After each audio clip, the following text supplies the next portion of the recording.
Shalom saudara, hari ini saya mewakili Gereja Cornerstone Baptis Injili Indonesia di San Francisco ingin menyampaikan terima kasih sebesar-besarnya kepada jemaat semuanya, kepada orang-orang yang mengasihi Tuhan yang senantiasa mendukung pekerjaan Tuhan di gereja kami, baik dari Indonesia maupun dari San Francisco, Bay Area dan sekitarnya.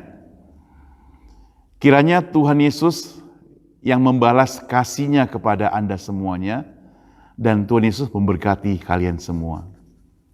Kami tahu selama 9 tahun kami menjalankan tugas di sini, semuanya itu hanya anugerah Tuhan. Dan kalau hari ini kami boleh merayakan ucapan syukur 9 tahun gereja ini juga adalah anugerah Tuhan. Bermula dari persekutuan yang ada di depan Stunton, kita dapat pinjaman sebuah gereja, itu hanya 1 minggu, kemudian kita pindah ke rumah, itu berjalan 2 minggu, lalu kita dapat sewa 1 ruangan kecil di Daly City, itu berlangsung lebih kurang 3 bulan lamanya. Kemudian kita boleh mendapat tanda kutip anugerah daripada Tuhan melalui utusan Tuhan, yaitu hamba Tuhan, gembala dari Cornerstone, meminjamkan tempat buat kami pakai selama 3 bulan di sebuah ruangan social hall di gereja ini. Setelah bulan ketiga, kami diminta supaya keluar karena gereja ini tidak pinjamkan tempatnya buat orang lain. Itu sebabnya maka kami minta supaya kami boleh diberikan kemurahan supaya bisa tempati. Dia bilang boleh, kalau mau tempati tempat ini, syaratnya adalah kalian harus gabung dengan kami. Saudara, saya pikir-pikir gabung dengan mereka, kami tidak ada orang, yang ada pada waktu itu saya, istri, kedua orang anak, dan beberapa teman-teman saja. Tapi pendeta bilang tidak apa-apa. Yang penting kalian mau gabung dengan kami, dan tempat kalian boleh pakai, dan engkau menjadi bagian dari pelayanan di gereja ini.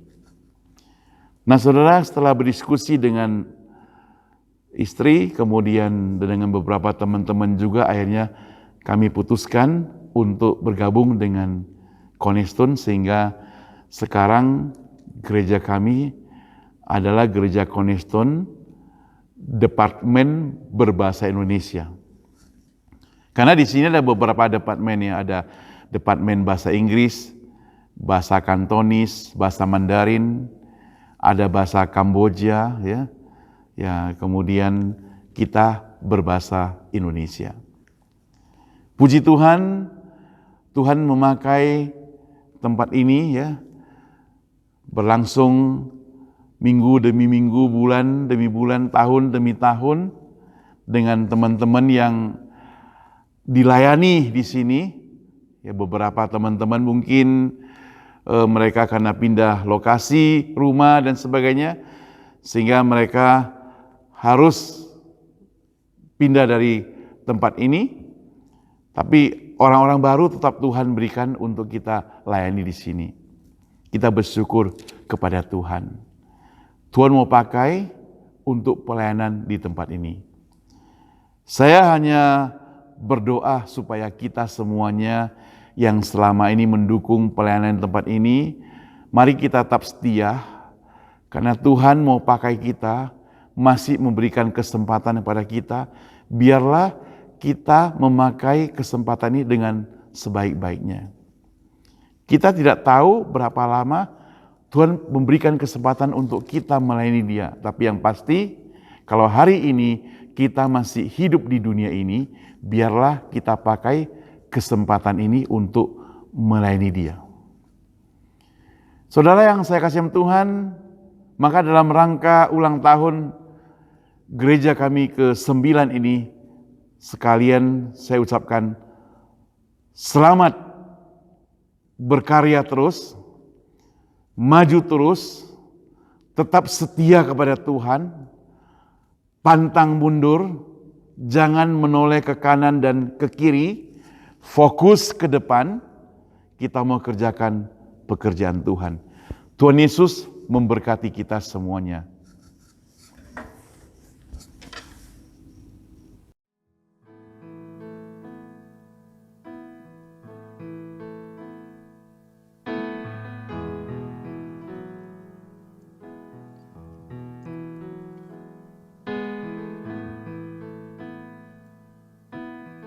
How lovely is, how lovely is your dwelling place, O Lord Almighty. For my soul longs and even faints for you.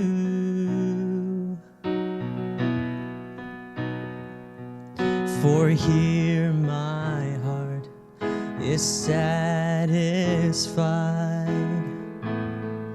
within your presence. I sing beneath the shadow of your wings. Better is one day.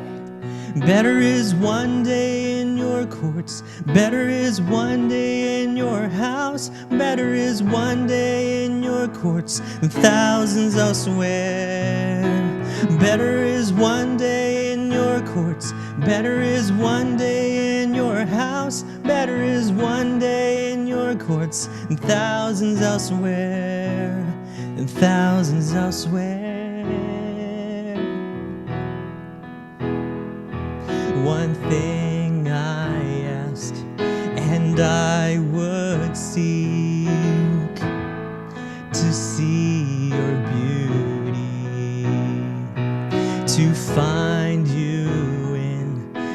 place your glory dwells. One thing I ask, and I would seek to see your beauty, to find you in the place your glory dwells. Better is one day in your courts, better is one day in your house, better is one day in your courts than thousands elsewhere. Better is one day in your courts, better is one day in your house, better is one day in your courts than thousands elsewhere.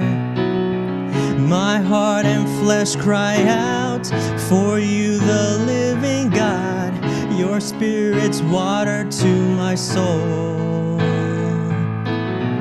I've tasted and I've seen. Come once again to me. I will draw near to you. I will draw near to you. To you. Better is one day. Better is one day. Better is one day. Thousands elsewhere. Better is one day. Better is one day. Better is one day. Thousands elsewhere. Better is one day in your courts. Better is one day in your house. Better is one day in your courts. Thousands elsewhere. Better is one day in your courts. Better is one day in your house. Better is one day in your courts. Thousands elsewhere. And thousands elsewhere. Saudara, hari ini saya mengajak kita membaca Alkitab di dalam Perjanjian Baru, kitab Injil Markus pasal 2. Kita akan bacakan ayat yang ke-1 sampai ayat ke-12. Markus pasal yang ke-2, ayat pertama sampai ayat ke-12. Demikian firman Tuhan. Orang lumpuh disembuhkan. Kemudian sesudah lewat beberapa hari, waktu Yesus datang ke Kapernaum, tersiarlah kabar bahwa ia ada di rumah. Maka datanglah orang-orang berkerumun sehingga tidak ada lagi tempat. Bahkan di muka pintu pun tidak. Sementara ia memberitakan firman kepada mereka, ada orang-orang datang membawa kepadanya seorang lumpuh, digotong oleh 4 orang. Tetapi mereka tidak dapat membawanya kepadanya karena orang banyak itu. Lalu mereka membuka atap yang di atasnya. Sesudah terbuka, mereka menurunkan tilam tempat orang lumpuh itu terbaring. Ketika Yesus melihat iman mereka, berkatalah ia kepada orang lumpuh itu, "Hai anakku, dosamu sudah diampuni." Tapi di situ ada juga duduk beberapa ahli Taurat. Mereka berpikir dalam hatinya, mengapa orang ini berkata begitu? Ia menghujat Allah. Siapa yang dapat mengampuni dosa selain daripada Allah sendiri? Tetapi Yesus segera mengetahui dalam hatinya bahwa mereka berpikir demikian. Lalu ia berkata kepada mereka, "Mengapa kamu berpikir begitu dalam hatimu? Manakah lebih mudah mengatakan kepada orang lumpuh ini, dosamu sudah diampuni, atau mengatakan, bangunlah, angkatlah tilammu, dan berjalanlah? Tetapi supaya kamu tahu bahwa di dunia ini anak manusia berkuasa mengampuni dosa, berkatalah ia kepada orang lumpuh itu, kepadamu kukatakan, bangunlah, angkatlah tempat tidurmu, dan pulanglah ke rumahmu."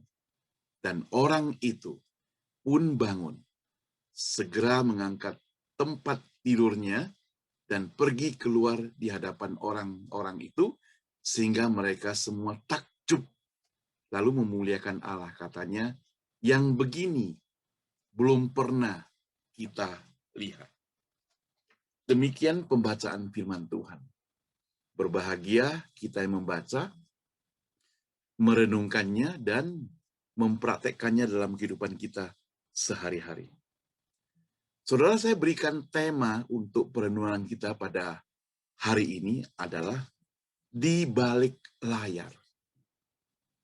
Saudara, Anda mungkin mulai menebak apa yang akan dibicarakan mengenai di balik layar.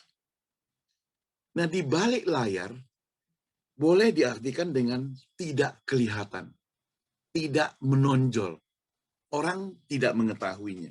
Dan orang-orang yang di balik layar itu tidak dikenal orang.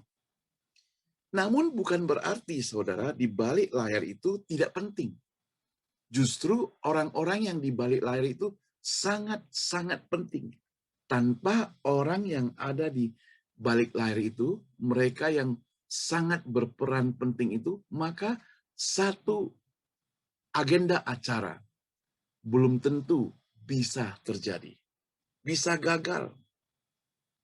Mobil yang mewah sekali, yang harganya mungkin miliaran rupiah, justru pentil bannya itu sangat-sangat penting, bukan?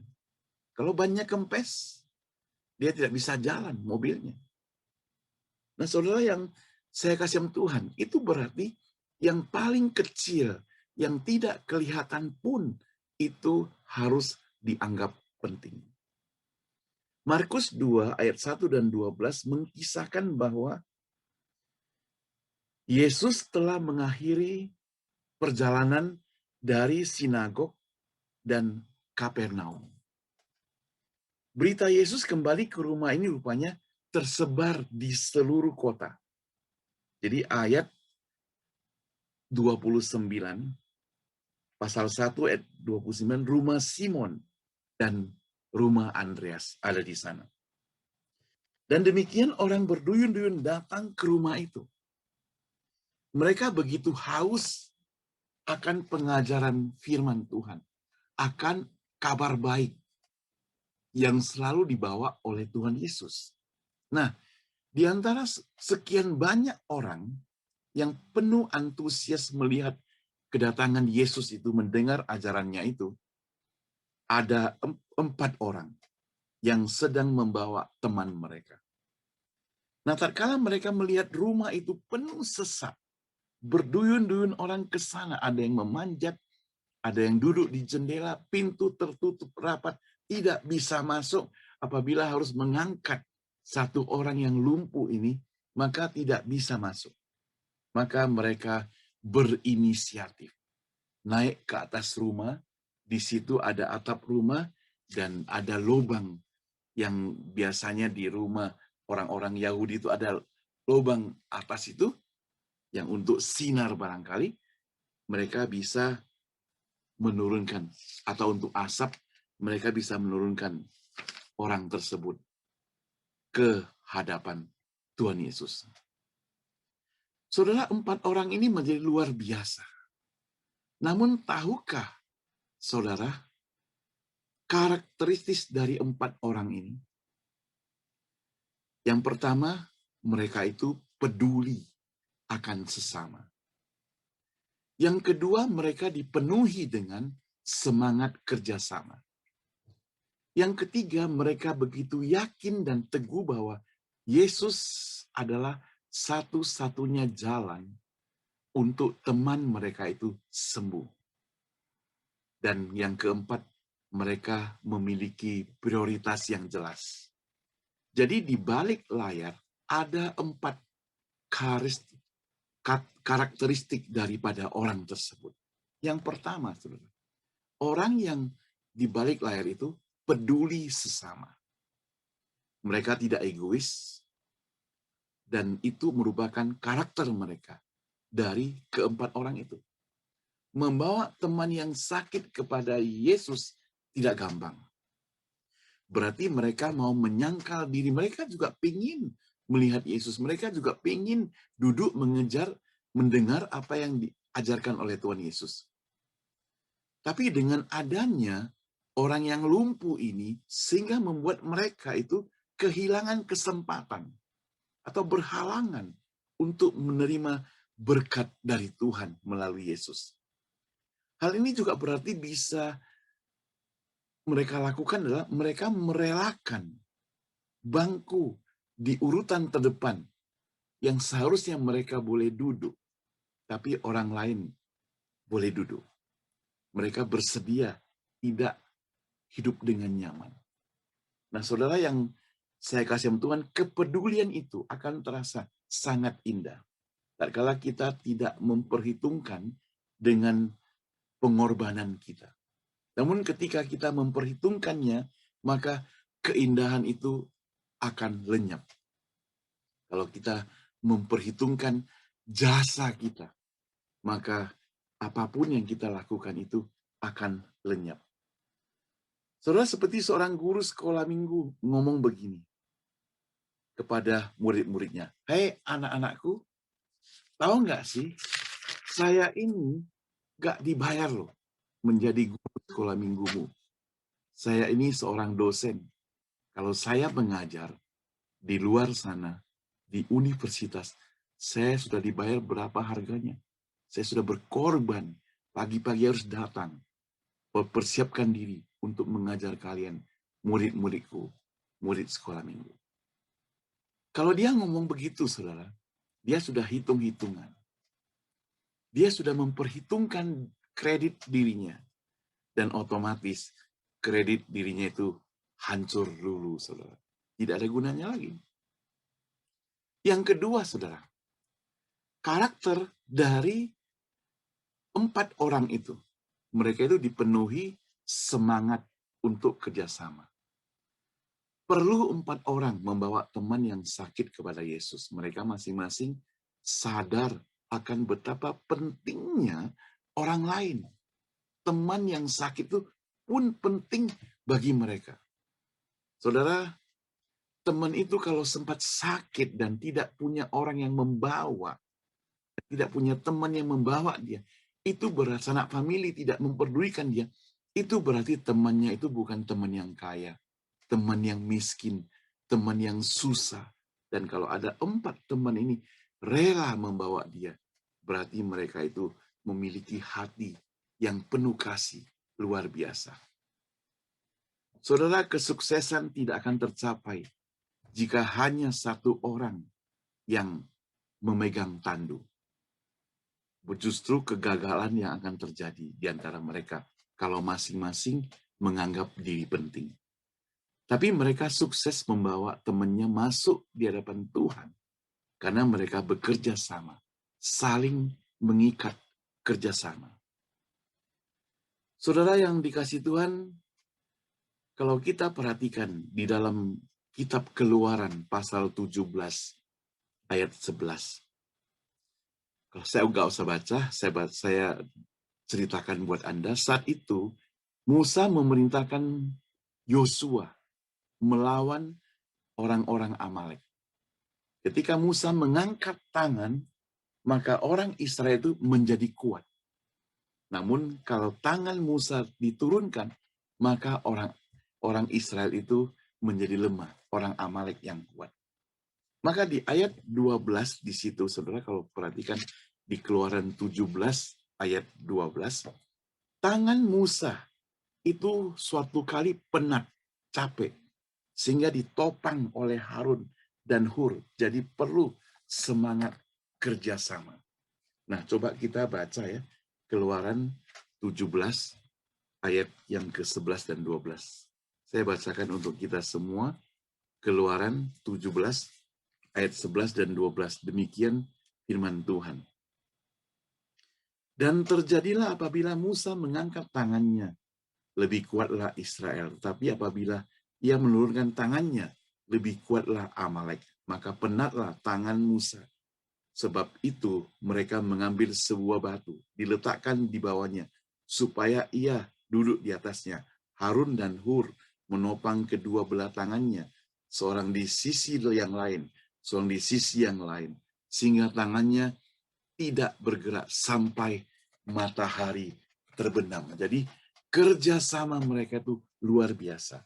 Perlu pengorbanan satu dengan yang lain, semangat kerjasama. Seperti yang dilakukan oleh keempat orang yang ada di balik layar itu. Saudara, sebagai anak Tuhan kita kumpul bersama-sama. Kerjasama itu merupakan satu hal yang positif. Kerjasama untuk melakukan hal yang positif itu baik sekali. Tapi kalau kerjasama untuk melakukan hal yang negatif, nah itu jahat sekali. Saudara masih ingat Ananias dan Safira? Mereka suami istri yang kerjasama sama-sama menipu Rasul Petrus. Jadi jahat sekali mereka dihukum oleh Tuhan. Waktu itu juga. Jangan kita kerjasama untuk hal-hal yang jahat. Kita mencatat di balik layar itu, keempat orang teman dari yang lumpuh itu, mereka kerjasama, lakukan hal yang baik. Yang ketiga, keempat orang itu yang ada di balik layar, yakin dan teguh bahwa Yesus satu-satunya jalan dan jawaban untuk temannya itu sembuh. Keyakinan mereka begitu hebat. Keyakinan kepada Yesus dapat mereka cetuskan dan praktekkan melalui apa yang mereka kerjakan. Jadi mereka bukan hanya percaya, tapi mereka juga bertindak. Kepercayaan mereka disertai tindakan, disertai tekad, disertai melakukan sesuatu. Mereka berempat mungkin bisa putus asa ketika mereka menghadapi pintu yang tertutup. Tetapi mereka tidak mengambil jalan untuk putus asa. Mereka menerobos dengan cara yang lain. Mereka naik ke atas atap, turunkan orang yang sakit itu beserta tilamnya di hadapan Tuhan Yesus. Saudara yang saya kasih Tuhan, seorang mantan juara tinju, James J. Corbett, dia ditanya tentang rahasia untuk menang. Maka dia menjawab begini, bertarunglah satu ronde lagi. Lalu ia menambahkan, saat kita lelah dan terasa tidak kuat, ia berkata lagi, bertarunglah satu ronde lagi. Ketika kita hampir kalah, ketika kita hampir terjerembab, ketika kita hampir menyerah, bertarunglah satu ronde lagi. Saudara, mari kita sama-sama bertekad percaya dengan sungguh-sungguh kepada Tuhan. Ketika kita hampir putus asa dalam doa-doa kita, ketika kita bergumul, kita sudah berdoa, kesulitan datang, kita sudah berdoa. Bertarunglah sekali lagi. Berdoalah sekali lagi. Itu sebabnya maka firman Tuhan mengajarkan kepada kita, datang kepada Tuhan, berdoa kepadanya. Tidak boleh jemu-jemu sampai Tuhan memberikan jawaban. Kalau Tuhan memberikan jawaban, ya puji Tuhan. Kalau dia katakan tidak, maka kita perlu cari alternatif yang lain. Bukan meninggalkan Tuhan, bukan begitu. Bukan ngambek kepada Tuhan, bukan begitu. Tapi kita mencari alternatif lain, permintaan lain yang mungkin disetujui oleh Tuhan. Yang keempat, saudara. Keempat orang itu yang ada di balik layar itu memiliki prioritas yang jelas. Mengapa Anda tidak dapat hadir malam ini dalam persekutuan doa misalnya, orang bertanya. Karena prioritas Anda itu untuk bertemu teman, bertemu famili. Bukan karena ada halangan, tapi Anda yang memilih. Anda bisa saja ikut persekutuan baru ketemu famili itu. Atau Anda bisa mengajak famili itu sama-sama datang untuk bersekutu. Atau Anda berjanji jangan pakai jam yang seperti itu. Tapi semuanya itu terjadi karena Anda yang memilih. Anda dan saya yang memberi prioritas untuk mengutamakan yang terlebih dahulu. Ketika engkau tidak bisa datang ke dalam persekutuan doa, kemudian engkau pergi ke tempat lain, misalnya ke tempat ulang tahun, itu berarti Anda telah memprioritaskan ulang tahun itu jadi utamanya. Saudara, keempat orang itu tahu apa yang penting, apa yang perlu diprioritaskan. Sehingga sudah terlintas dari kehidupan mereka.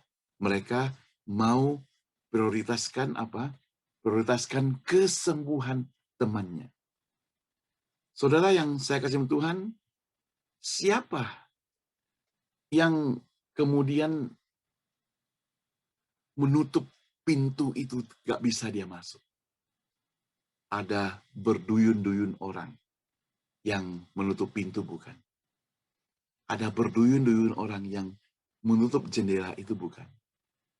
Yang mereka tidak pernah perhitungkan. Yang mereka tidak pernah mengetahuinya.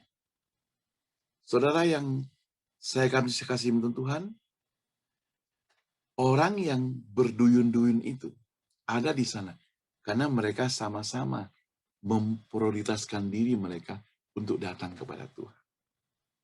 Dan prioritas mereka itu sudah benar.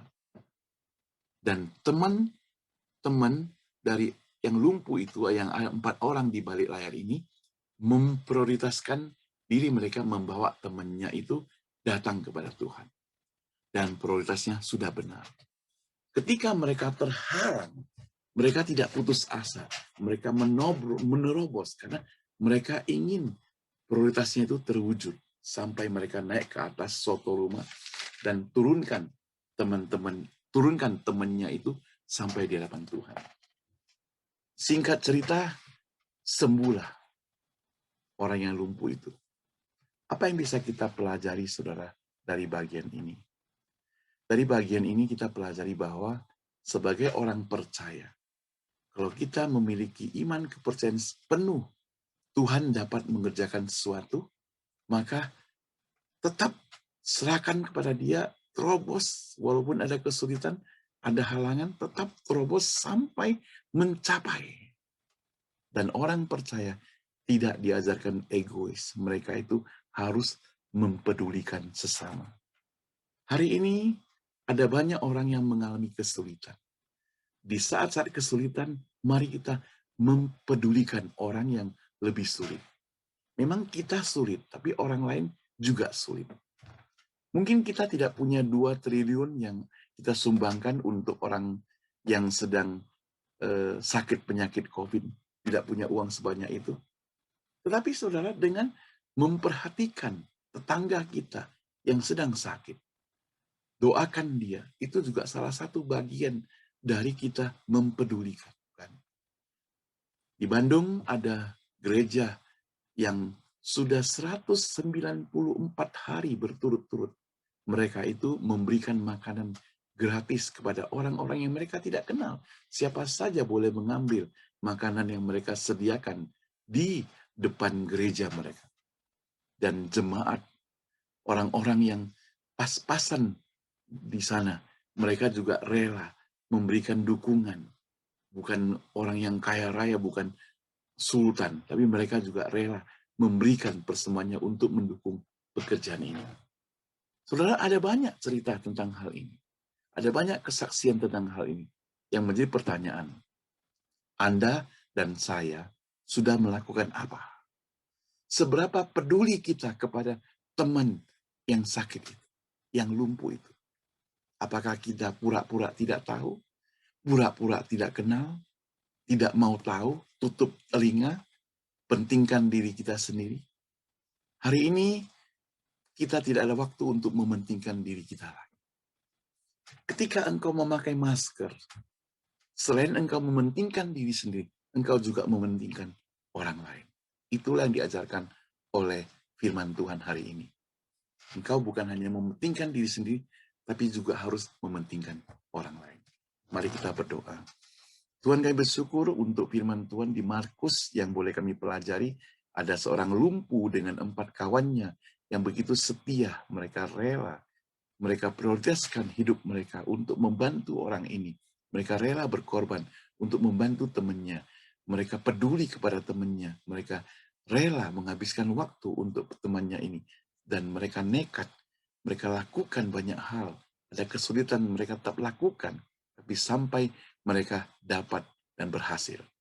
Tuhan, tolonglah kami diberikan semangat seperti demikian juga Tuhan. Ketika kami melihat orang-orang sekitar, ada hati kami ingin mengerjakan sesuatu yang baik buat orang tersebut. Bukan ingin mengerjakan sesuatu yang jahat untuk orang itu. Biarlah Tuhan ampuni kami. Kalau selama ini kami belum bertindak. Kalau selama ini kami hanya berkata-kata. Kami mau seperti 4 orang yang di balik layar itu. Tidak tahu siapa mereka. Kita tidak kenal mereka. Tidak disebutkan di media sosial mereka itu siapa. Bahkan tidak pernah ada orang yang masukkan mereka di Facebook, Instagram, dan sebagainya. Tapi mereka telah melakukan satu karya yang besar di hadapan Tuhan Yesus. Kami rindu seperti demikian Tuhan. Di dalam nama Tuhan Yesus kami berdoa. Amin. Tuhan Yesus memberkati kita sekalian.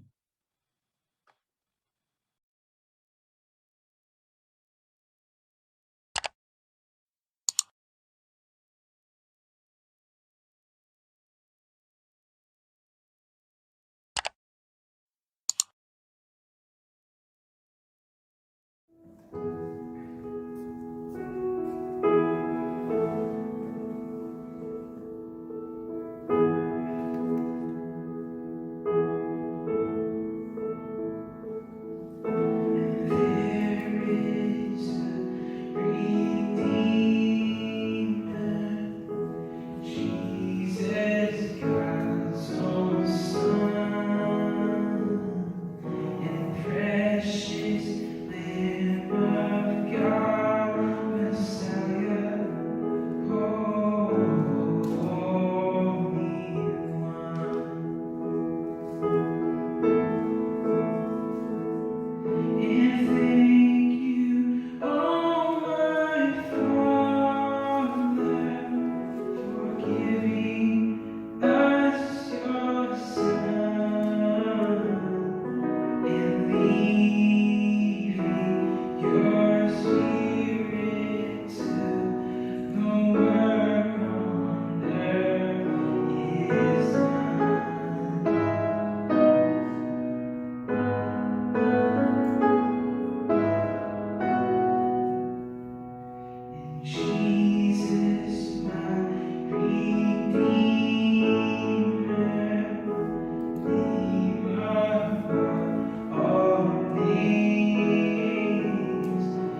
when the oceans rise and thunders roar.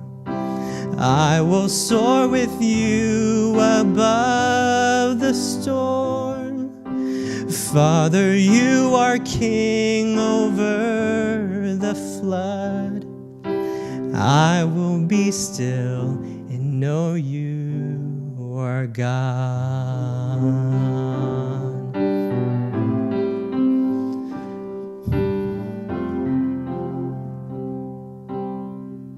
Find rest. Find rest, my soul, in Christ alone. Know His power in quietness and trust. When the oceans rise and thunders roar, I will soar with you above the storm. Father, you are king over the flood. I will be still and know you are God. When the oceans rise and thunders roar, I will soar with you above the storm. Father, you are king over the flood. I will be still and know you are God. I will be still and know you are God. I will be still